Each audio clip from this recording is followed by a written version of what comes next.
दादा, कंधार लोह्याची नगरपालिका निवडणूक झाली तेव्हापासून तुम्ही मतदारसंघामध्ये कुठेतरी कमी प्रमाणात दिसत आहात. नेमकं काय कारण आहे? पराभव झाला म्हणून तुम्ही थोडस नाराज आहेत का? खर तर लोहा कंधारच्या नगरपालिकेच्या निवडणुकीच्या नंतर सुद्धा मागचे 4 दिवसापूर्वीपासून मी इथंच होतो. मी कुठेही मतदारसंघ गेला नाही. आणि नगरपालिकेच्या पराभवापेक्षाही माझा पराभव ज्या दिवशी झाला त्याच्या दुसऱ्या दिवशी या मतदारसंघामधल्या सर्वसामान्य माणसांनी ज्यांनी ज्यांनी मला मतदान केलं त्यांच्या मताचं ऋण फेडण्यासाठी मी येणाऱ्या पुढच्या 5 वर्षाच्या काळामध्ये मतदारसंघामधल्या सर्वसामान्य माणसाची जी माझी नाळ जोडलेली आहे ती नाळ माझ्या आयुष्यामध्ये कधी तुटू देणार नाही. त्यामुळे एखादा पराभव झाला म्हणून खचणाऱ्यापैकी कार्यकर्ता नाही. मी खरं तर रडणारा कार्यकर्ता नाही तर लढणारा कार्यकर्ता लक्षात ठेवा. आणि या मतदारसंघामधल्या सर्वसामान्य माणसासाठी लढण्यासाठी मी कायम माझा पराभव झालेला असला तरी ते विसरून या मतदारसंघामधल्या लोकांच्या बरोबर मी कायम राहणार. त्यामुळं मी या मतदारसंघात नाही, मी आजही अनेक गावागावामध्ये जातो. अजून निवडणुकीचं वातावरण नाही. पुढच्या काळामध्ये जिल्हा परिषदाच्या निवडणुका असतील, पंचायत समितीच्या निवडणुका असतील, मी तेवढ्याच ताकदीनं भारतीय जनता पार्टीच्या माध्यमातून या मतदारसंघामध्ये पाय रोवून उभा आहे. मतदारसंघामध्ये महाविकास आघाडी शिवसेनेला जेव्हापासून सोडला तेव्हापासून कार्यकर्त्यांचा कुठेतरी तुमच्याकडे येण्याचा ओघ कमी झाला. मला नाही वाटत की माझ्या मतदारसंघामध्ये माझं ज्यांनी ज्यांनी प्रामाणिक काम केलं, माझ्या मतदारसंघामधल्या प्रत्येक गावागावामधल्या एकही कार्यकर्ता अजून हल्ला नाही. मग तो आज वेगळ्या विचाराचा असेल, वेगळ्या पक्षाचा असेल, परंतु ज्यांनी माझ्या विधानसभेला काम केलं तो एकही कार्यकर्ता या काळापर्यंत म्हणजे 2.25 वर्षाचा काळ झाला, 2.25 वर्षाच्या काळामध्ये एखादा कार्यकर्ता सुद्धा माझ्यापासून गेला नाही. जे गेले असतील ते कदाचित माझ्याबरोबर होते की नाही, खरं तर हे त्यांनी आत्मपरीक्षण करण्याची गरज आहे. त्यामुळं जो कार्यकर्ता जमिनीवर माझ्यासाठी काम करत होता, मतदान मागत होता, वाड्या वस्त्यावर तांड्यावर स्वतःच्या पायाला चप्पल नसताना तो झिजून त्या ठिकाणी जात होता, ती सगळी माणसं आज माझ्याबरोबर आहे. आणि पुढच्याही काळामध्ये मला खात्री आहे की सगळेच्या सगळे माणसं येणाऱ्या विधानसभेमध्ये सुद्धा माझ्याबरोबर असणार आहे. शिवसेनेमध्ये असताना हे सर्व मागे पुढे कार्यकर्ते राहत होते, आज कुठेतरी नाही. मला असं वाटतं की झाकझोक करायची पूर्वीपासूनच माझी सवय नव्हती. म्हणजे आपल्या गाडीच्या मागे 10 जणांचा ताफा लावायचा ही माझी कधीच मानसिकता नाही. मला माहित आहे की आता निवडणुका आल्याच्या नंतर ती परिस्थिती होणार आहे. त्यामुळे ज्यावेळेस ते दाखवायचे त्यावेळेस ते करणारच नाही ना मी. त्यामुळे जेवढे कार्यकर्ते आज आहेत, अनेक कार्यकर्ते असे असतील की ज्यांनी माझं निवडणुकीमध्ये काम केलं नाही, ते अनेक कार्यकर्ते माझ्या बरोबर सुद्धा या निवडणुकीमध्ये आहेत. तुम्ही लोह्याचं उदाहरण तुम्ही घ्या, कंधारचं उदाहरण घ्या तुम्ही. अनेक कार्यकर्त्यांनी ज्यांनी माझ्यासाठी राबले नाहीत ते असे अनेक कार्यकर्ते माझ्या बरोबर जोडलेले आहेत. आणि मला खात्री आहे, लक्षात ठेवा की निवडणूक अजून 3.5 वर्षाच्या काळावर आहे. उद्या काही निवडणूक नाही. मला जी निवडणूक लढवायची ते 3.5 वर्षाच्या नंतर जी निवडणूक आहे. आणि मी तुम्हाला आजही सांगतो, 3.5 वर्षापूर्वी म्हणजे 1.5 वर्षापूर्वी जे या मतदारसंघामधलं वातावरण होतं त्याच्याही पेक्षा या मतदारसंघामधल्या लोकांनी त्यावेळेसही सांगत होतो की कंधार, आपण आज बघितलं की कंधार 1200 वर्षापूर्वीचं गाव आहे, कदाचित त्याच्याही पेक्षा जास्त वर्षाचं गाव आहे. आज कंधारची दुर्दशा करण्याचं काम ज्या आमदारांनी केलं, या मतदारसंघामधली लोक अजूनही योग्य संधीची वाट बघतायत. खरं तर ती संधी थोडीशी त्यांची हुकली असेल. ते हुकलेली संधी येणाऱ्या 2029च्या निवडणुकीमध्ये 100% दिसणार आहे, लक्षात ठेवा. 2029 ची विधानसभा निवडणूक लढवणार आहे. अरे मी ज्यावेळेस फिरतोय त्यावेळेस त्याचं कारणही तेच आहे ना. मला 2019ची निवडणूक लढवायची नाही नसेल तर मी गावोगावामध्ये वाड्या वस्त्यावर तांड्यावर जायचा माझा संबंध नव्हता. 2019च्या निवडणुकीमध्ये या मतदारसंघामध्ये एकनाथ पवार नावांचं वादळ हे 100% असणार आहे, लक्षात ठेवा. आणि जो माझा थोडासा जो पराभव झाला थोड्याशा मतानं, मी तुम्हाला आजही सांगतोय की तो पराभव 100% विसरून मी विजय हा 100% मिळवणार आहे. यासाठी निवडणुकीच्या आतापासून तुम्ही तयारी करता, हे कुठेतरी गडबड घाई होईल असं मला नाही वाटत. लक्षात ठेवा की मी 2029ची तयारी आज करतोय तर 25ची निवडणूक 5 वर्षापूर्वी केली होती. त्यामुळे लोकांना सांगायला किंवा मला नाही, मी काय ताकाला जाऊन भांडायला पोहणारा कार्यकर्ता नाही. मला 2029ची निवडणूक या जिल्ह्यामध्ये या मतदारसंघामध्ये लढवायची, यासाठी मी रात्रीचा दिवस करतोय. त्यामुळे 2029ची निवडणूक मी लढणार नाही. मग मी काही तर सामाजिक काम करायला नाही ना. मला या मतदारसंघामधल्या वाड्या वस्त्यावर तांड्याचा जर विकास करायचा असेल तो हा विकास हा राजकीय दृष्ट्या निवडून आल्याच्या नंतर मी 100% करू शकतो. आणि या मतदारसंघाला जो लागलेला काळा डाग जो मी आजही म्हणतोय, उद्याही तेच म्हणणार आहे, लक्षात ठेवा. ते पुसायचं असेल तर या मतदारसंघामधल्या आताच्या प्रस्थापित नेतृत्वाला पुढच्या काळामध्ये हरवावं लागेल. यासाठीच माझी लढाई आहे, लक्षात ठेवा. आणि मी तुम्हाला अनेक जण म्हणतो की हा मतदारसंघ भाई केशवराव धोंडगेंचा मतदारसंघ आहे. ज्या काळामध्ये रोहिदास चव्हाण साहेब आमदार होते 40-45 वर्षाच्या काळामध्ये, आज जे रस्ते आहेत तेच रस्ते आजही गावागावामध्ये आहेत.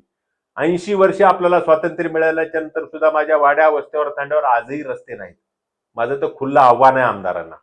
म्हणजे अनेक गावागावामध्ये आज आमदार जात आहेत, त्यांना एकच गोष्ट सांगतायत, तर एकनाथ पवार तुमचा कोण होता? एकनाथ पवार त्यांचा भाऊ होता. काय एकनाथ पवारांना लीड मिळालं? एकनाथ पवारांवर प्रेम करणारी माणसं ही तेवढी निर्माण झाली, लक्षात ठेवा. परंतु तुम्ही गेल्या 40 वर्षाच्या काळामध्ये या मतदारसंघाचे वाटोळ केलंय. त्यामुळे आजही लोक तुमच्यावर प्रेम करत नाहीत.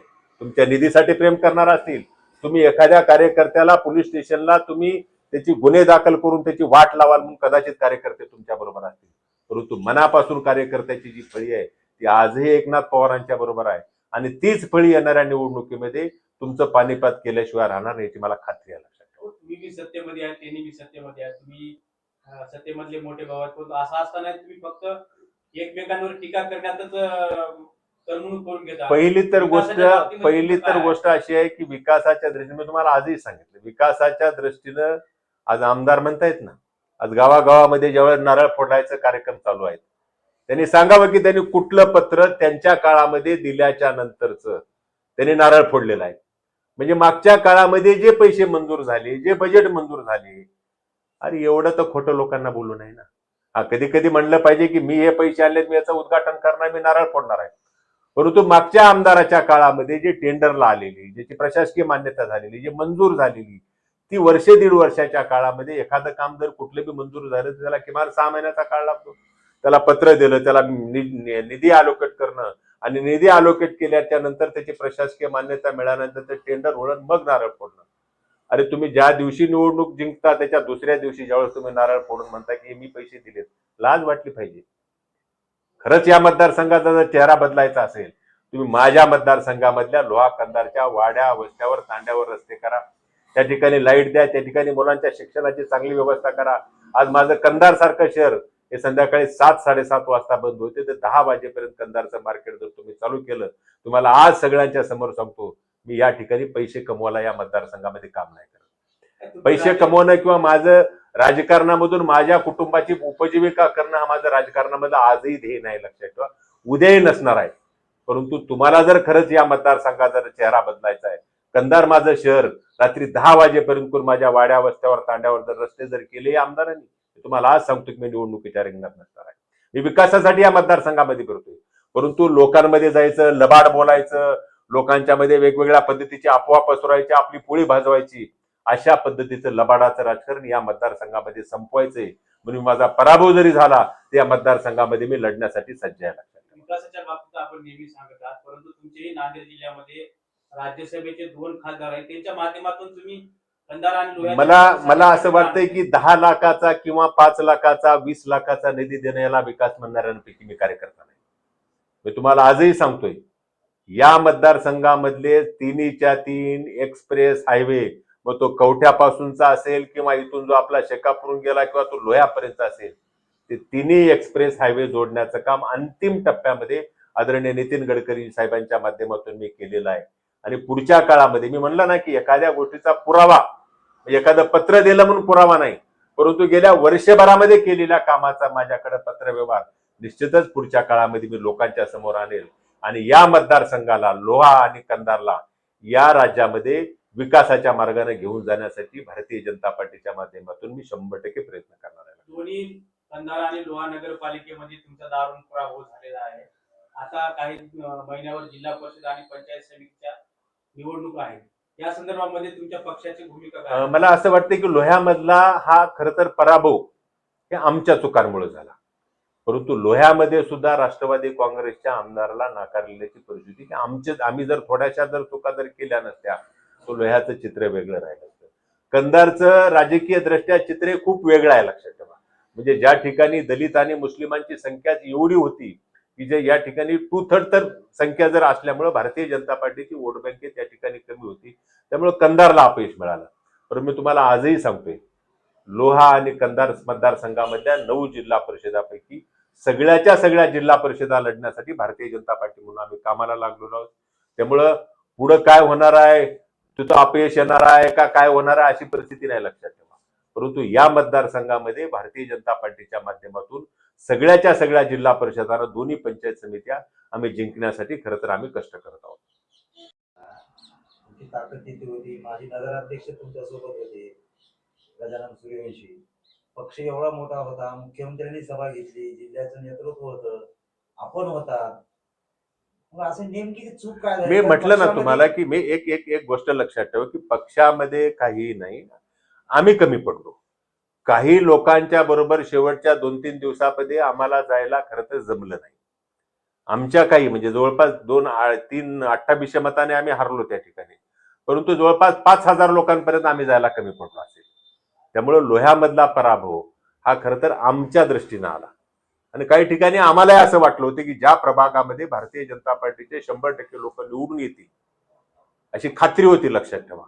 त्या ठिकाणी आम्हालाही थोडासा ओव्हर कॉन्फिडन्स आमचा लढला गेला.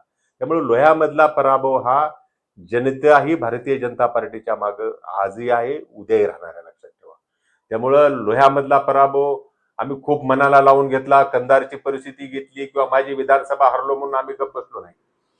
ज्या ठिकाणी आम्ही कमी पडलो त्या कमी दूर करून पुढच्या विजयासाठी आम्ही काम करतोय आणि काम करत राहू, लक्षात ठेवा. भाजप का राज्यामध्ये सातत्यानं घराणेशाहीच्या विरोधामध्ये बोलत असतो, परंतु लोहा नगर परिषदेमध्ये एकाच कुटुंबातून नाते मी म्हटलं ना आता सर की काही तुम्हाला काय म्हटलं की आमच्या काही चुकांमुळे झाला म्हणण्यामध्ये त्याच्यापैकी ती एक कारण असू शकते.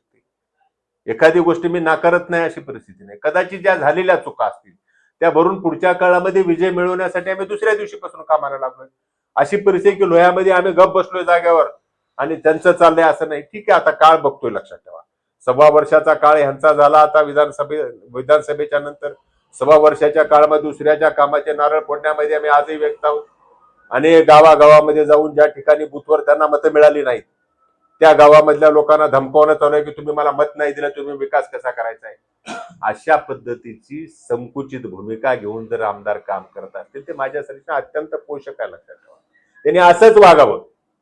त्याने अनेक गावागावामध्ये तुम्ही 40 वर्षे लोकांना विकासापासून तुम्ही दूर ठेवलं. मधला 1.25 वर्षाचा 1.5 वर्षाचा काळ 3 वर्ष लोकांना विकासापासून दूर ठेवाल तुम्ही, याच्यापेक्षा ते जास्त नाही ना. आणि या पुढच्या काळामध्ये तुम्ही कितीही काही केलं लोकांच्या लक्षामध्ये यायला लागले. माझा पराभव कशामुळे, कदाचित आमच्यामध्ये जर मताचं डिव्हिजन जर झालं नसतं तर आज बघितलं 70,000 मतं त्यांना मिळाले आणि 1,70,000 मतं विरोधात आहेत. याचा अर्थ की 1,00,000 लोक सुद्धा आज तुमच्या विरोधात आहेत. 1,00,000 लोकांपर्यंत जाण्याचं काम करायचं. तुम्हाला विकासापासून वंचित ज्या व्यक्तीने ठेवलं, ज्या प्रवृत्तीने ठेवलं, त्या प्रवृत्तीच्या विरोधामध्ये माझी लढाई आहे, लक्षात ठेवा. माझी कुठल्या व्यक्तीच्या विरोधात नाही. जी प्रवृत्ती आहे की या मतदारसंघामधल्या लोकांना निवडणुकीच्या काळामध्ये जायचं, पैसे द्यायचे, पैशानं मतं विकत घ्यायचं, ही जी प्रवृत्ती या मतदारसंघामध्ये असल्यामुळं हा मतदारसंघ विकासापासून कैक मैल दूर आहे, लक्षात ठेवा.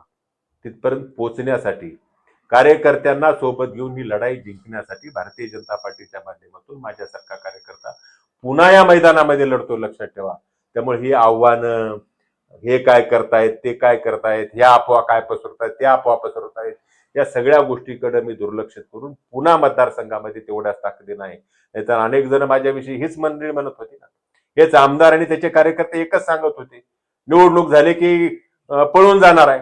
अरे निवडणूक झाल्यानंतर पळणाऱ्यापैकी मी नाही, लक्षात ठेवा. या मैदानामध्ये तेवढ्याच ताकदीनं खंबीरपणे या मतदारसंघामध्ये काळा डाग पुसूपर्यंत पुसला जात नाही तोपर्यंत ही माती मी सोडणार नाही, मी जमीन सोडणार नाही, लक्षात ठेवा. माजी आमदार शंकरांना धोंडगे यांनी 2 दिवसापूर्वी शिवसेनेमध्ये प्रवेश केला आहे. याकडे तुम्ही या प्रवेशाकडे कसं बघता? खरं तर अण्णा खूप ज्येष्ठ नेते आहेत, त्यांच्याबद्दल मी बोलू नाही, परंतु त्यांनी शिवसेनेमध्ये प्रवेश केला आणि भारतीय जनता पार्टीच्या नेतृत्वामध्ये राज्यामध्ये सत्ता आहे, ते आमचे मित्र पक्षामध्ये आले, त्यामुळे मी त्यांचं पहिलं अभिनंदन करतो. आणि या पुढच्या काळामध्ये या मतदारसंघामधल्या वाईट प्रभाव, मी अण्णांच्या बाबतीला अनेक त्यांचा आदरही एवढ्यासाठी करतो की अण्णांनी ज्या माणसाच्या विरोधामध्ये, ज्या प्रवृत्तीच्या विरोधामध्ये या ठिकाणी लढाई गेले 40-50 वर्षे केलेली आहे. आणि मला खात्री आहे की अण्णा सुद्धा अशा प्रवृत्तीच्या, अशा व्यक्तीच्या विरोधामध्ये पुढच्या लढाईमध्ये कदाचित पुढच्या काळामध्ये त्यांची वाटचाल करतील, एवढीच मी त्यांच्याकडून अपेक्षा व्यक्त करतो.